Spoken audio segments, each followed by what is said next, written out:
Olá, eu sou o Elton, sou monitor da disciplina Laboratório de Redes de Computadores e hoje eu venho mostrar para vocês o NAT e o PAT. Certo? O que significa essas siglas NAT e o PAT? Bom, isso a gente vai aprender durante esta aula, certo? Mas para adiantar, o NAT e o PAT são ferramentas que trabalham na tradução de IPs na internet, certo? Quais são os objetivos principais desta aula de laboratório? É compreender o propósito e a função do NAT e consequentemente do PAT, mas vocês vão entender que PAT nada mais é do que um NAT que tem um plus, certo? Compreender a operação de diferentes tipos de NAT, compreender as vantagens e as desvantagens do NAT, configurar um NAT estático utilizando a CLI, a Command Line Interface da Cisco, configurar o NAT dinâmico e configurar o PAT, certo? Vamos lá. Bom, contextualizando, o que é o NAT? O NAT é uma técnica utilizada para se reduzir a necessidade de ter vários endereços IPs públicos para acesso à internet. Mas por que isso aconteceu? Bom, como se sabe, os IPv4 vinham acabando há algum tempo. A internet ela não foi pensada para esse uso massivo como é hoje. E por consequência disso, os IPs da versão 4 estavam acabando e acabaram. E aí, enquanto não se tinha uma outra solução viável que hoje se trabalha com IPv6, o pessoal da IANA lá, a galera pensadora por trás da internet, teve a brilhante ideia de trabalhar com IPs que fossem públicos, que fossem acessíveis para a internet e com blocos de IPs no plural, que fossem utilizados em redes privadas e que esses IPs, diferentemente dos IPs públicos que não podem se repetir porque eles estão na internet, eles precisam ser específicos. Por exemplo, tem um IP para o Google, tem um IP para o Facebook, um IP para o LinkedIn, para o Globo.com, por exemplo. E para os IPs internos, eu posso repetir os IPs. Muito provavelmente na sua casa a rede é um 9268, na casa do seu colega é um 9268, na casa do seu vizinho do lado 9268 e assim vai, certo? Então, a intenção do NAT, que ele foi criado com a RFC 1918, foi manter o IPv4 funcionando por mais tempo, né? Enquanto a gente não tinha o IPv6 funcionando como hoje já funciona e funciona muito bem, certo? Nós ainda não migramos totalmente para o IPv6, mas estamos utilizando concomitantemente o IPv6 com o IPv4, beleza? Então, para isso foram reservados 3 blocos de IPs privados. IPs privados são esses que são utilizados na sua casa, certo? Então, foi um bloco de IPs de classe A, 10/8, certo? 16 redes de classe B, 172.16 até 172.31 e 256 redes da classe C, né? Que é o 9268 até 1.680 até 192.68.255, beleza? Bom, vamos lá para os tipos de NAT. Como a gente falou anteriormente, a gente tem um NAT estático, um NAT dinâmico e um NAT overload, que a gente também chama de PAT, que é Port Address. Enfim, vamos chegar lá. Bom, o NAT estático é um endereço privado mapeado para um endereço público, que acontece geralmente quando um dispositivo, um servidor, né, atribui um endereço privado para um endereço público. Como assim?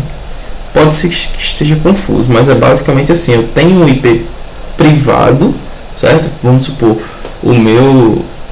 eu tenho uma empresa que na minha empresa eu tenho um site, e esse site é um servidor web. E aí na minha empresa ele tem o endereço IP dele é 192.168.10. Só que para a internet o IP é 200, 305, 305 impossível, 200, 135, 130, 40, por exemplo, certo?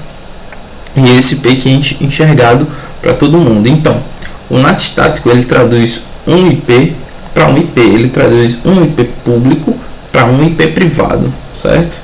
Ele é 1 para 1, como está destacado aqui, ok? Como também mostra aqui, certo?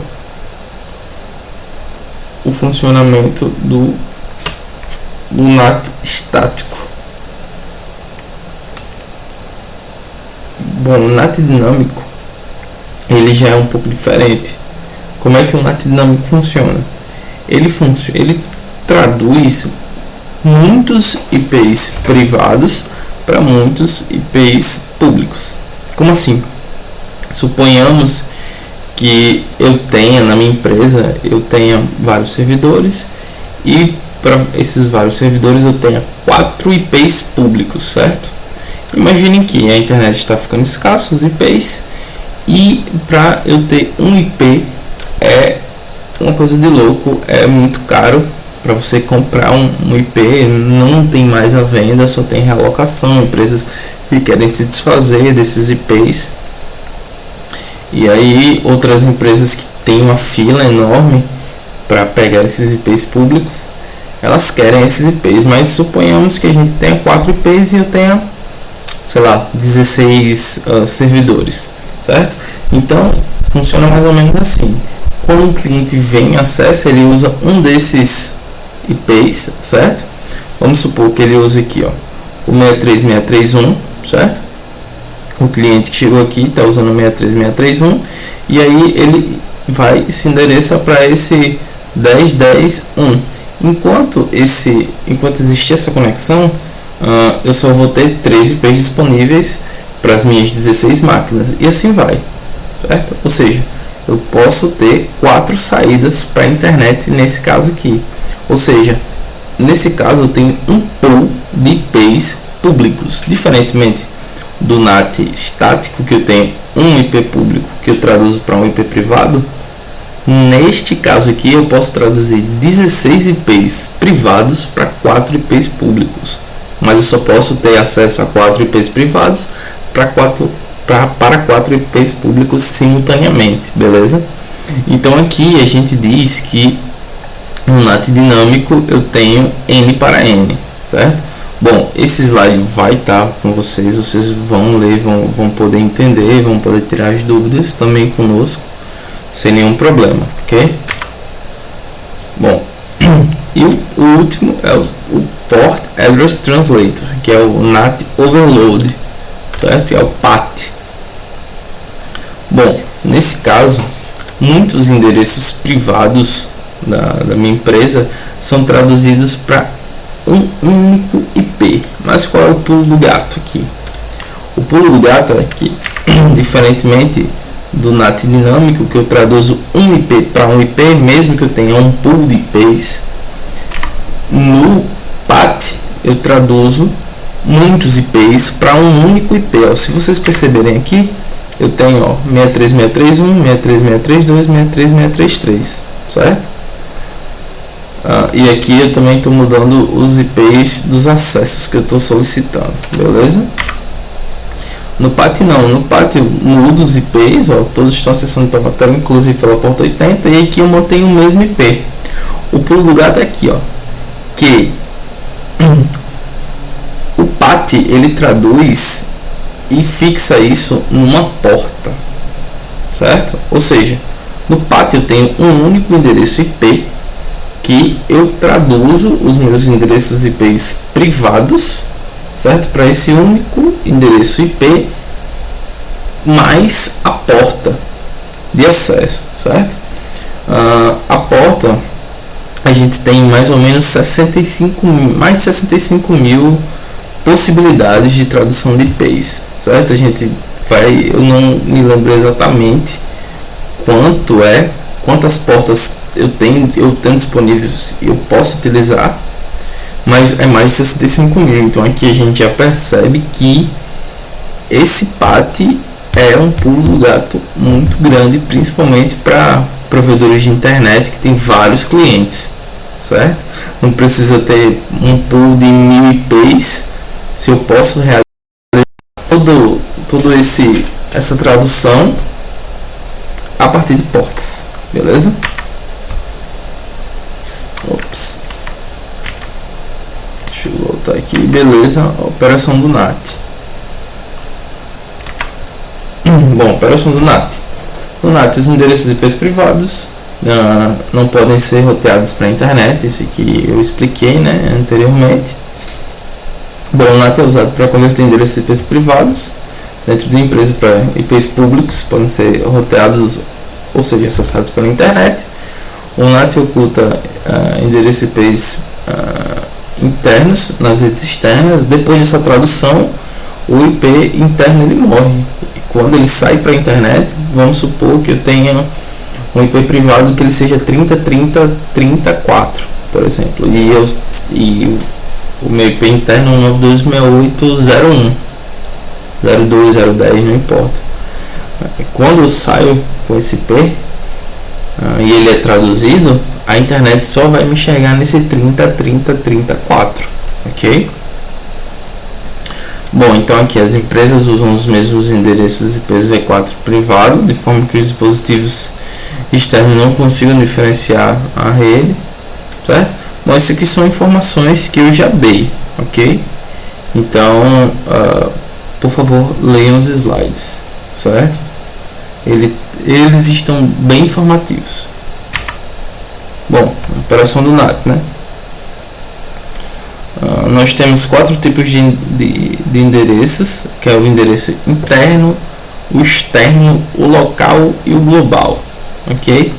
Bom, sempre a gente considera que um dispositivo que está tendo seu endereço privado traduzido para, assim, esse conceito ele vai funcionar para quando nós estamos utilizando o NAT para traduzir IPs, basicamente isso. E aí a gente considera que o IP interno, que é o Inside Address, é o endereço do dispositivo da rede da empresa que está sendo traduzido, certo? O endereço externo, o Outside Address, é o endereço IP do dispositivo de destino, ok? O endereço IP do meu servidor. Bom, o endereço local, o Local Address, é qualquer endereço que apareça na parte interna da minha rede, ou seja, os 192.168 nesse caso. E o endereço global, o Global Address, é qualquer endereço que apareça na parte externa da rede, certo? Bom, aqui explica mais ou menos a operação do NAT e a gente vai pegar nisso mais precisamente no laboratório, certo?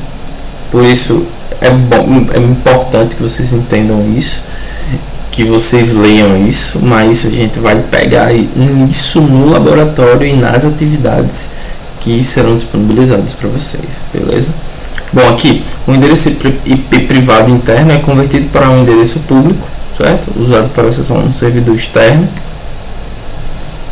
ok? Aí, ó, 2. O endereço público é traduzido. O endereço público traduzido é usado pelo servidor para enviar informações solicitadas ao dispositivo que realmente possui um endereço IP privado atribuído a ele. Isso aqui é basicamente o que eu estou dizendo. Eu estou fazendo a solicitação da minha máquina aqui. Eu posso estar vindo para esse slide também. Estou fazendo a solicitação aqui da minha máquina, ó, que é essa aqui. Eu quero acessar esse carinha aqui, certo? Ó. Só que o IP que eu enxergo, na verdade, é este aqui, certo? Que é o IP, o Inside Global, ok? E aqui a gente pode ter noção de quais são esses IPs, certo? Inside Global, blá blá blá blá blá, enfim. Beleza? Bom, roteador habilitado para NAT consulta a tabela de roteamento para ver qual endereço IP privado solicitou os dados. Então ele vai lá, ó, solicitei aqui, certo? No meu inside local, eu quero acessar o inside global, certo? Que é o que eu enxergo. Aí eu chego no meu outside global, desculpa, no meu outside local, que é este endereço aqui, que é o roteado para a internet, ou seja, eu estou no meu 9268, eu chego aqui, eu viro esse 265.201, certo? Que eu quero enxergar esse cara, eu faço solicitação para esse cara aqui, quando eu saio daqui eu passo para esse IP, quando eu chego aqui eu traduzo para esse outside aqui, que é o IP desse servidorzinho aqui, beleza? É bem assim que funciona, como a gente vai poder observar, certo? Bom, aí o NAT estático. O NAT estático é a tradução, é como eu expliquei, traduz de 1 para 1, basicamente é isso. Eu tenho todos esses IPs aqui, 192.168.10.10, eu traduzo para um inside global, certo? 11 eu traduzo para outro inside global e assim sucessivamente. Eu só posso traduzir 1 para 1 se eu utilizar um NAT estático. Bom, NAT dinâmico, como foi dito, eu tenho este pool de IPs aqui, ó, vários IPs que eu posso colocar IPs diferentes aqui, nesse caso aqui, para que seja traduzido, certo? Ou seja, eu faço uma configuração onde eu informo o roteador: olha, roteador, eu tenho esses 10 IPs aqui disponíveis, certo? E quando chegar qualquer solicitação vindo de dentro ou de fora que queira acessar, que queira sair ou chegar aqui, o que você faz? Você pega um desses IPs e faz a tradução, certo? Por exemplo, eu quero um computador meu que quer sair para a internet. Então, quando chegar uma solicitação aqui, você pega algum desses IPs aqui, traduz e pronto, e vai para a internet, beleza? Bom, e o PAT, né? O PAT é muito parecido com os outros. A diferença é que eu tenho um único IP, porém ele utiliza a tradução baseada na porta, certo? Ó, vamos supor aqui que esses dois carinhas, eles querem acessar esses servidores aqui, certo? Como é que isso funciona? Ó, eu pego o 92, o 10.10 e o 10.11, os dois, ambos, ó, vocês percebem, estão acessando simultaneamente, certo? Ambos saem com o mesmo ambos saem ali, ó, com as portinhas diferentes, mas isso aqui é na parte interna da rede ainda. Quando eles saem, ó, com, aqui poderia ser também com o mesmo IP, não tem problema, mas desse exemplo não ficou tão perfeito, certo?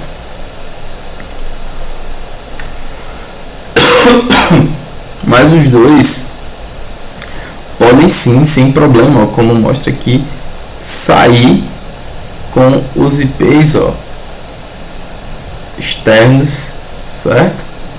Ó, só alterando a sua portinha, beleza? Essa figura aqui não ficou tá estranha essa figura, mas enfim, por aqui nós vemos que, ó, neste caso eu tenho 10.11, eu acho que isso aqui inclusive deve ser para comparar, né, o NAT overload com o NAT dinâmico. O NAT overload é o PAT, como eu sempre disse, NAT overload é PAT e NAT dinâmico é o NAT dinâmico, beleza? Então aqui, ó, como eu teria no caso o pool de IPs, certo? Posso traduzir com IPs diferentes, e só que nesse cara aqui, ó, eu traduzo com o mesmo IP, só alterando as portas, beleza? Quando eu sair da minha rede. Bom, o PAT tenta preservar o número da porta. Isso aqui é transparente para o usuário, é transparente para a gente também que trabalha com isso. O próprio protocolo ele vai lidar com isso aqui, de preservar o número da porta. Se ele não conseguir, ele vai dar um jeito de... O cara que enviou aquela solicitação, por exemplo, eu tentei acessar o globo.com e eu vou receber o site do Globo.com. Ele vai dar um jeito de fazer isso daí para mim, certo? Mesmo que, por exemplo, eu use a porta 1000 e outra pessoa use a porta 1000. Tipo, alguns segundos depois eu perdi essa porta 1000, ele vai dar um jeito de me entregar isso por outra porta, não tem problema. Mas isso aqui é uma particularidade do código, que ele sempre vai tentar preservar o número da porta de entrada, certo? Bom, aí aqui ele explica, né? Se esse número da porta já estiver em uso, o PAT atribuirá o primeiro número da porta disponível, blá blá blá. Isso aqui é coisa do código, certo? Bom, quando não há mais números de portas disponíveis, o PAT passa para o próximo IP público do pool, se houver.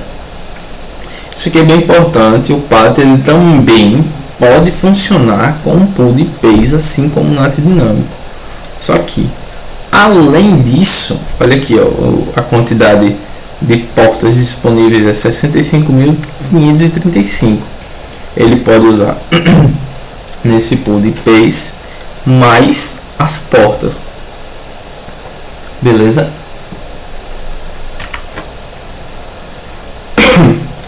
Bom, as vantagens e desvantagens do NAT que estão descritas, vocês, por favor, leiam, que isso provavelmente vai estar no questionário,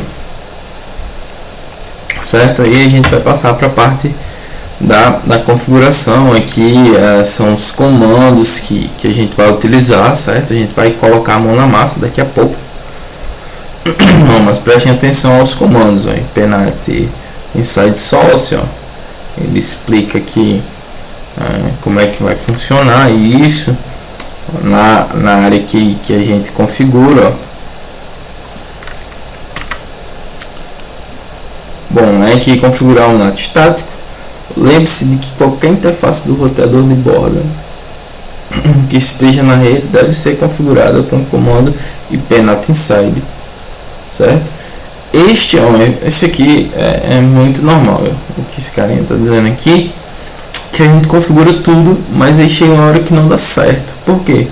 Porque a gente esquece de, na minha rede, por exemplo, eu estou configurando aqui, vamos supor que esse é o meu computador 9268 e eu estou configurando para ele sair com um IP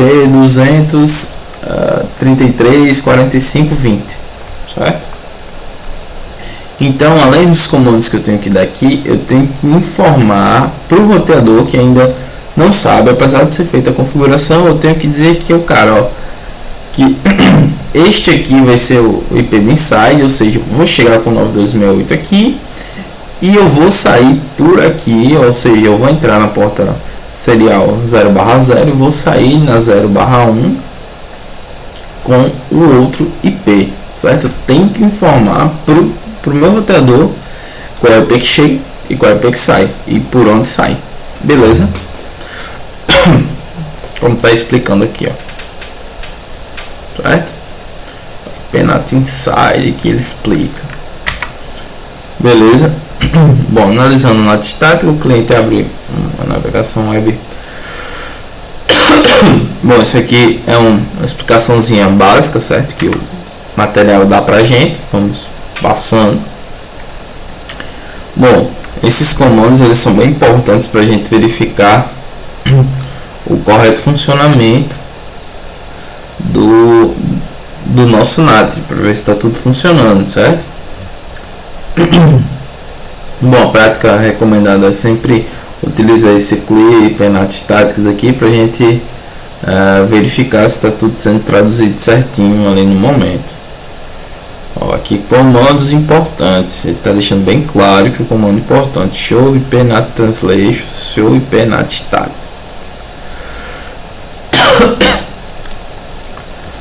Isso que está errado é statistics, ó. Não é IPNAT statics, é statistics, como está aqui, ó. Beleza? Isso aqui foi provavelmente alguma bisonhada, beleza? Bom, isso aqui tem um material de lab para fazer só de NAT estático, certo? E aí a gente vai passando para o próximo, NAT dinâmico. A configuração ela vai ser bem parecida, a diferença é que a gente vai colocar uma regrinha aqui, certo?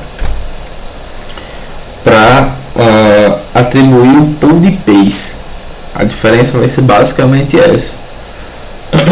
A gente vai colocar a regrinha e dizer que pode ser utilizado esses IPs que participam do pool, ok? Então aqui, ó, vale lembrar que o NAT dinâmico usa um pool de IPs V4 públicos, certo? Os conceitos para o NAT dinâmico são muito parecidos com o NAT estático, pois é traduzido um IP público para um IP privado por vez, certo? Faltou talvez essa explicação do por vez. Como eu já disse, eu tenho, vai supor aqui um pool de 10 IPs e cada IP, cada máquina que vai solicitar, que vai sair para a internet, vai pegar, vai chavear, vai fechar, né, um IP público para um IP privado e assim vai, ok? E aí quando esse cara acabou de usar, o IP se torna disponível de novo para que uma próxima pessoa utilize sem nenhum problema, ok? Bom, aqui como da outra vez, mostra mais ou menos o passo a passo, certo? A gente cria uma listinha de acesso aqui, ó, onde tem o pool de IPs, ok, para a gente poder utilizar. Bom, aqui configurando o NAT dinâmico, certo?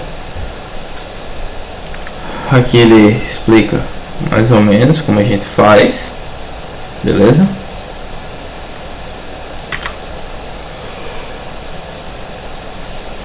Bom, aqui ele continua explicando como é que trabalha o NAT dinâmico. Isso aqui vocês podem ler para tentar abstrair isso de uma maneira mais completa, mas é basicamente isso que eu disse. Chega um cara que solicita, ele vai chavear com o IP disponível, vai sair para a internet, certo?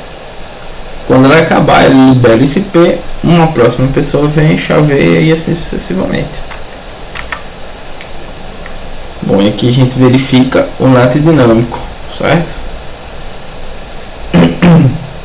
Que os comandos para verificação do NAT é exatamente os mesmos para ou NAT dinâmico, ou o PAT, ou o NAT overload. Desculpa, o NAT estático, o NAT dinâmico ou o NAT overload são sempre os mesmos comandozinhos que são utilizados, beleza? A gente verifica que o NAT aqui no material ele mostra, certo, a configuração, blá blá blá, o que aqui foi feito. Bom, tem um lab de NAT dinâmico também, certo? Bom, e aqui configurando o PAT, isso aqui é muito assim, não vou dizer que é totalmente diferente, porque não é, certo? A diferença é a grande quantidade de traduções que podem ser feitas utilizando apenas o IP. São 65.500 e um bocado que a gente viu ali atrás, certo? A diferença do PAT é essa. Bom, vamos lá. Pool. O que é o pool? Contém endereços de IPs públicos, como lá no NAT dinâmico, certo? O PAT ele pode trabalhar com pool também, só que além do pool ele tem as portas, o que aumenta exponencialmente, vai aumentando um negócio, coisa de louco, aumentando IP, 65.000 traduções ao mesmo tempo. Beleza? Bom, a ACL define quais endereços IPs privados são traduzidos, certo? O comando IPNAT dentro da lista de fontes de ACL. Eita, isso aqui tá. Essa tradução aqui não ficou muito rabiscada, não, mas tudo bem. O comando de overload é o que permite ao roteador rastrear um número de portas, ou seja, para configurar o NAT dinâmico e o NAT overload, e o PAT, eles são muito parecidos, muito parecidos mesmo.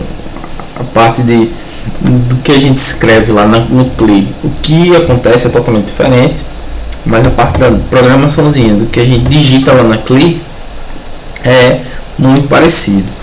A coisa que vai mudar totalmente o que o roteador vai fazer é isso aqui, ó. Este nomezinho overload que eu estou dizendo aqui, que ele pode utilizar as portas para realizar as traduções e não apenas o IP, beleza? Isso aqui já está em negrito, itálico, sublinhado em letra 72, porque isso aqui é o diferencial, beleza? Bom, aqui ele mostra mais ou menos como se faz a configuração. Aqui está em inglês, certo? Define o pull, ok? Mas esses comandos aqui eles funcionam no Cisco sem nenhum problema, certo? Até porque a gente programa em inglês. Bom, configurando o Patreon, ele dá mais ou menos os mesmos pareceres que nos outros slides, tanto para o NAT estático quanto para o NAT dinâmico, quanto para o NAT overload agora, que é o nosso PAT, beleza? Que ele mostra uns exemplos de configurações. Isso aqui pode ser muito importante para quando vocês tiverem dúvidas, quando estiverem fazendo as atividades, certo?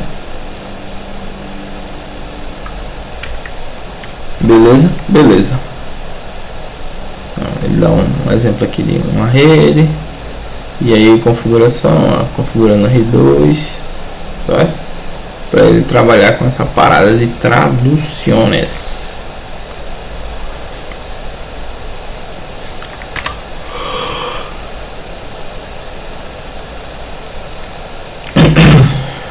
Bom, quando o endereço público ele é atribuído à interface interna do roteador, isso aqui normalmente é um roteador de borda, certo? Porque tem que ser um roteador mais externo, né? Porque a gente vai para fora da nossa rede. Quanto mais longe da nossa rede, a gente está mais na borda da rede. Então, geralmente o roteador mais distante que a gente tem também é o mais parrudo para realizar todo esse trabalho, certo? Bom, quando o endereço público é atribuído à interface externa do roteador, aqui de borda, certo? Este endereço público pode ser usado para o PAT e converter os endereços IP privados internos para o endereço IP público. Bom, ainda precisa de um ACL para definir quais endereços IP privados são traduzidos, certo? Isso aqui está pegando no pé porque muita gente esquece. Isso aqui acontece bastante, de achar que fez a configuração toda, mas não aplicar a ACL, ok? Precisa aplicar a ACL, certo? Bom, em vez de associar um ACL a um pool, a ACL é associada à interface que possui endereço IP público atribuído, como a gente está mostrando aqui, beleza? Bom, analisando o PAT, isso aqui espero que vocês leiam isso aqui direitinho, que é basicamente isso que a gente vem dizendo, certo? PC1 e PC2 abre o navegador, é para a conexão com o servidor.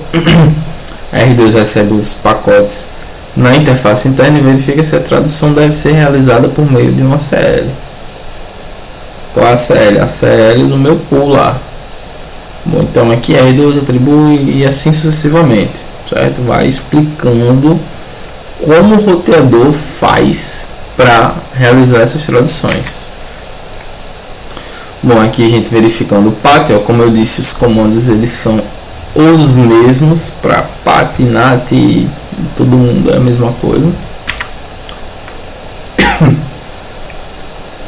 Certo? Então o terceiro lab, que é implementando o NAT estático e o dinâmico, não tendo overload.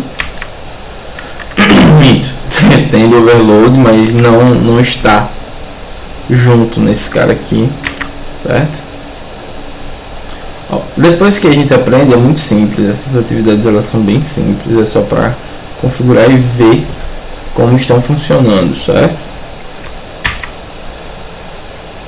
Bom, esse aqui é no final. Isso aqui vai ser opcional, não vai dar tempo da gente abordar isso aqui no nosso curso, porque já estamos na reta final. Inclusive a gente perdeu também uma partezinha de ACL que a gente aprende no final do curso, certo?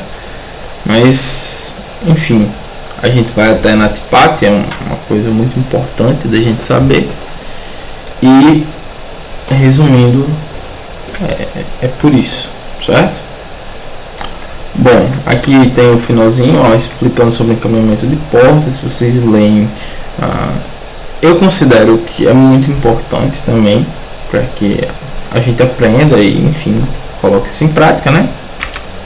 Bom, e aqui ele vai explicar, vai mostrar como faz mais ou menos uma configuração, um encaminhamento de porta, certo? Mas aqui nesta aula nós vamos ficar, entre aspas, presos em NAT, estático, dinâmico e o overload, que é o PAT, beleza?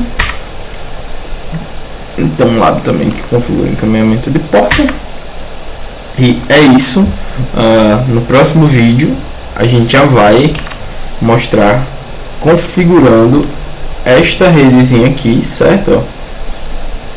Este cenário que eu configurei aqui na redezinha amarela, um PAT, na redezinha vermelha, que aqui eu estou vendo rosa também, um NAT estático, e aqui um NAT dinâmico, ok?